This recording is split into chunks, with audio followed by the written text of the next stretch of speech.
And at one point, the police were even caught infiltrating the protest by 3 giant, muscle-bound, supposedly anarchists, wearing masks and holding rocks. They're threatening to throw the rocks at the police. No! Put the rock down, man! A union leader stepped up and said, "Take off your masks, put down those rocks, you're not with us." You're a fucking cop, the 3 of you!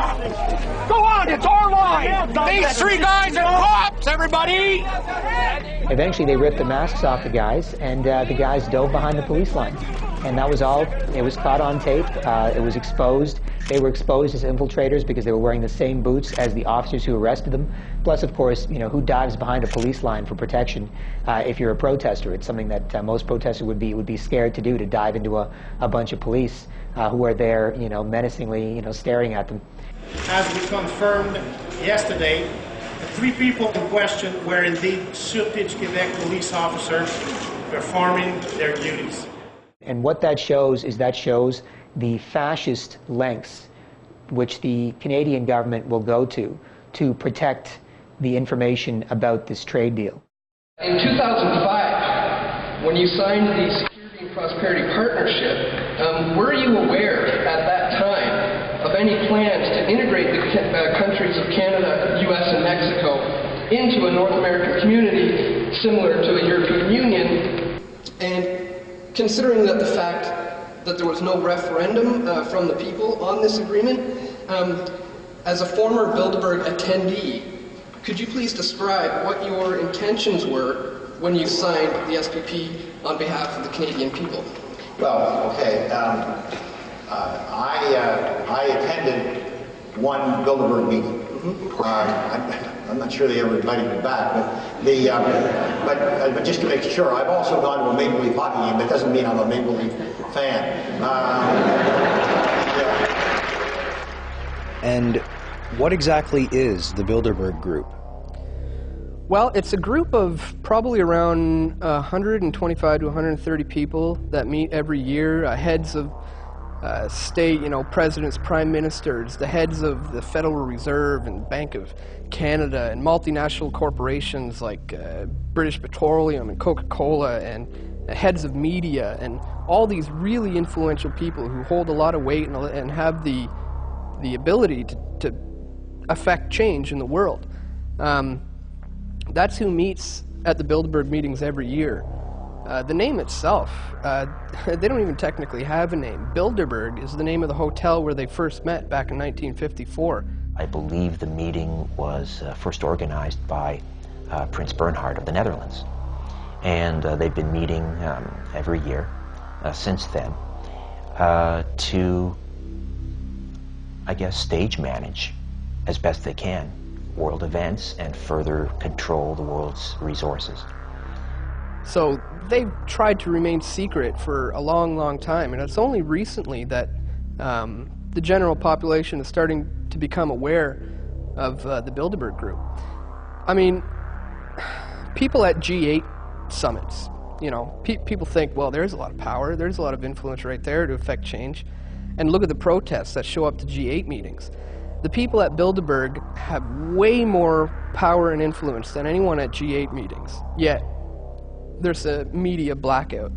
So right away I have to ask myself, well, why is that? You know, why isn't anybody covering this? These guys are bigger than G8 guys. In 1996 you were at a Bilderberg meeting, and also there was Jean Chrétien and Paul Martin. I don't know if I was at that meeting. I've only been to a few of them.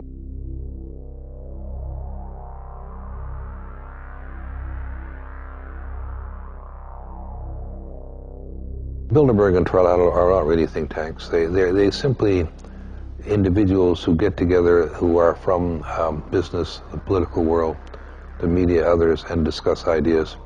And they influence each other through that. I think the overall objectives of the Bilderberg Group have been to unite various areas of the world in order to set up the New World Order, the one world government. They're the ones who are responsible for the formation of the European Union, which really didn't happen that long ago. It was set in place maybe, 8 or 9 years ago.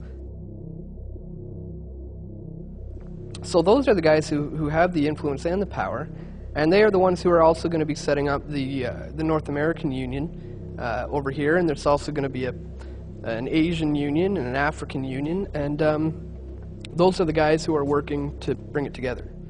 I don't really know what Bilderberg's position on this is, but I do understand your question. The Security and Prosperity Agenda, which was signed by Vicente Fox of Mexico, myself, and President Bush at Baylor in Texas, and you're absolutely right in that part of the question, has nothing to do with an economic union. What it really was that Fox and I both said, Fox because of immigration, me because of Mad Cow and because of softwood lumber, essentially said, look, you know, there are a number of items which are violating the spirit of NAFTA. They're not violating the letter of NAFTA, but they're violating the spirit of NAFTA. And if effectively we're going to be able to build a strong North American economy and compete with some of the Asian powers, we've got to be able to talk outside of NAFTA. And that's what it was all about. And what we said is we've got to be able to get our business communities together.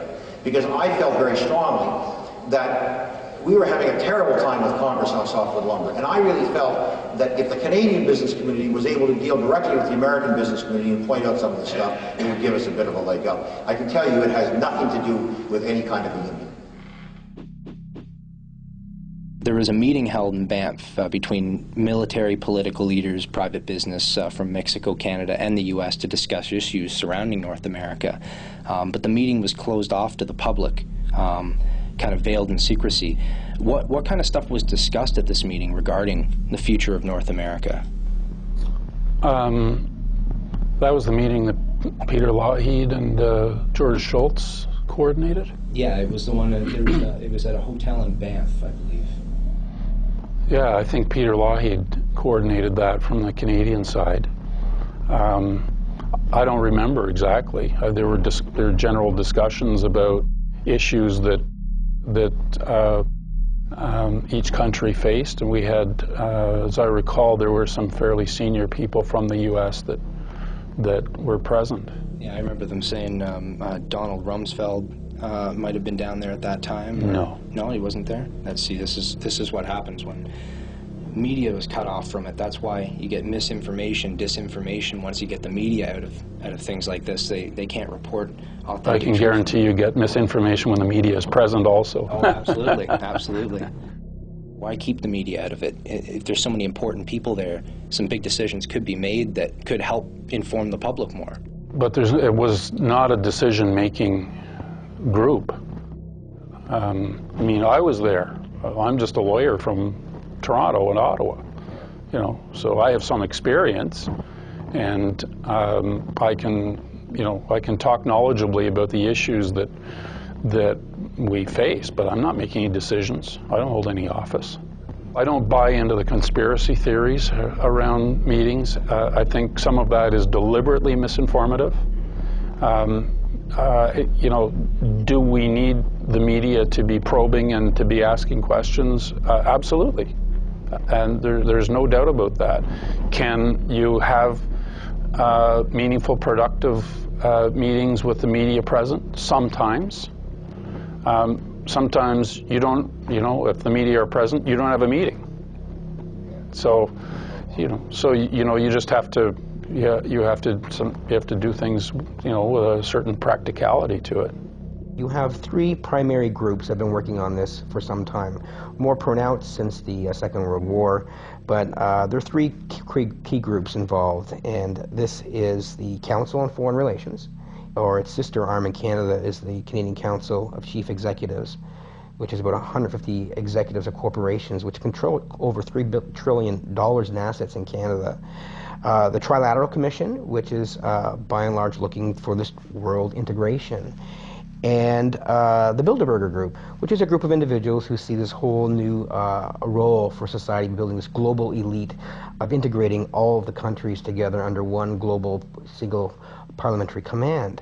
So a new world order is being sold to the populace as being something that's good for us, for our own security and our own prosperity. It's not been voted on. Public are not even aware it's going on, but it's all part of these steps of changing the laws of the land, where you have regulatory bodies and corporations dictating what happens in nations, and we end up losing our nationhood and our sovereignty, which is quite frightening. The only prominent non-governmental sort of group that have really paid a good deal of attention to this has been the Council on Foreign Relations. And their task force did come out with an articulate, and Mr. Pastor was involved, a vision, well-argued. John Manley in Canada. It was a very distinguished group of Americans, Mexicans, and Canadians who argued for a North American community.